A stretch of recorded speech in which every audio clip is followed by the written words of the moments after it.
हामी चाहिँ हिँड्न रेडी भइसक्यो रेडी भइसक्यो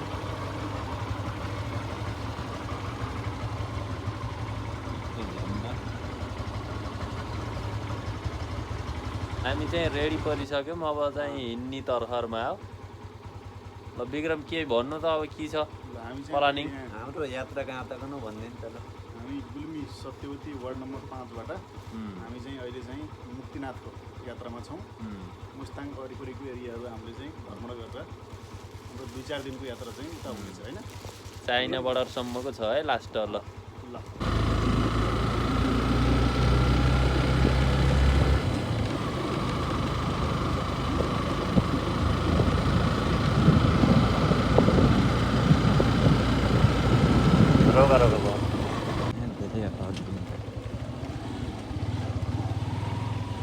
बाटो चाहिँ एकदम खतम भेटिरहेछ अहिले ओ पारी चाहिँ चिल्लो छ देखाउँछ पारीको बाटो हेर्दै वारी एकदम पिचड बाटो हिँडिए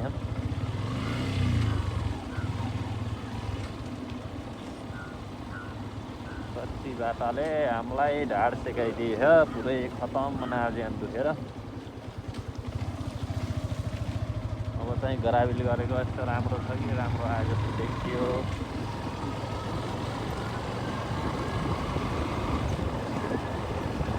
हामी चाहिँ अब पुग्न लागेका छौँ बागलुङ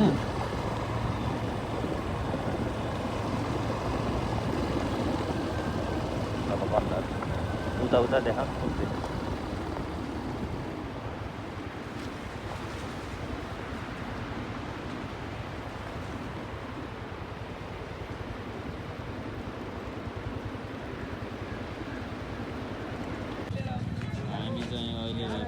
पालिकामा आइएको छ प्रवेशद्वार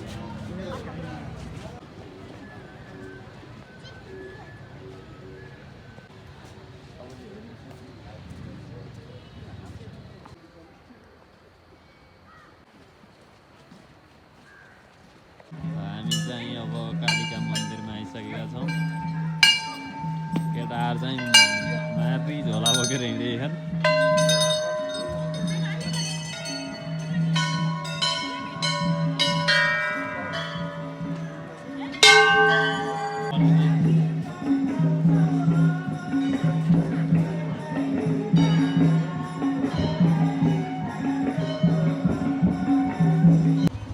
बागलुङ कालिका गएर अब मन्दिरमा गएर दर्शन गरेर आएर अब हिँड्यौँ अब चाहिँ बागलुङतिर हिँडेका छौँ बागलुङ बजार हेर्नको लागि अब ट्याक्क कस्तो छ पहिलोचोटि जाँदैछौँ गण्डकी गोल्डन ब्रिजमा आएका छौँ हामी चाहिँ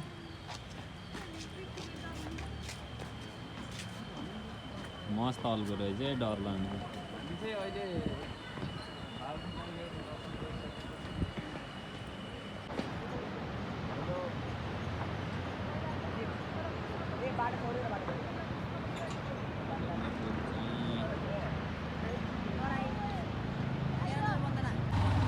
हामी चाहिँ जाँदै बाटोमा हिमाल देखिएको छ यो अब कुन हिमाल हो बिस्तारै बुझौँला टाइमिङ आउँछ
यो चाहिँ धौलागिरी हिमाल अनि यता आएर नीलगिरी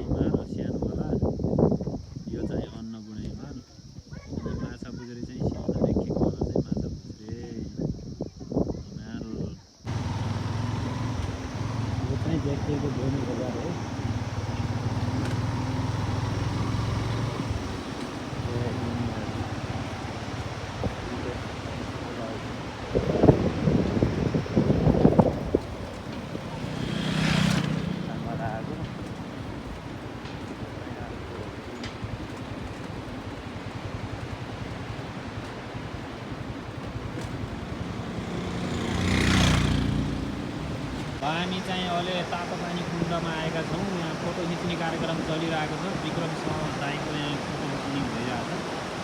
वो चाहिँ धेरै भएर यहाँ फोटालो पुरै मेमोरी पनि गरिदिनु छ। यो चाहिँ भर्खर हिमाल पग्लेर झरेको काली गण्डकी हो। यहाँ तातो लाएर यहाँ चाहिँ तातो पानी यहाँ आउँदो रहेछ। एकदम तातो भयो पानी, एकदमै तातो। फोन चाहिँ यस्तो हो, बहुत खसाल्नेला छ। यो चाहिँ नर्स्याङ झरना हो। नर्स्याङ झरना यहाँ राम्रो नदेखिएको होला। यहाँ चाहिँ धेरै राम्रो देखिन्छ।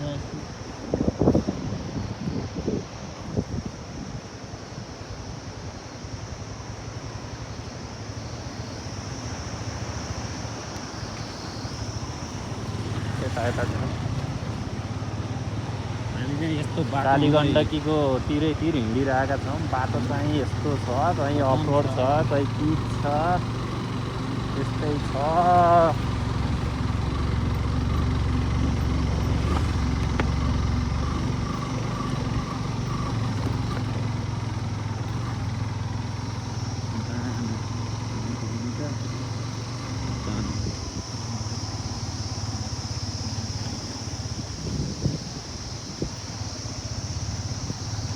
निकाल्न लाग्छ। जलविद्युतको लागि ड्राइभरसन बनाएको छ।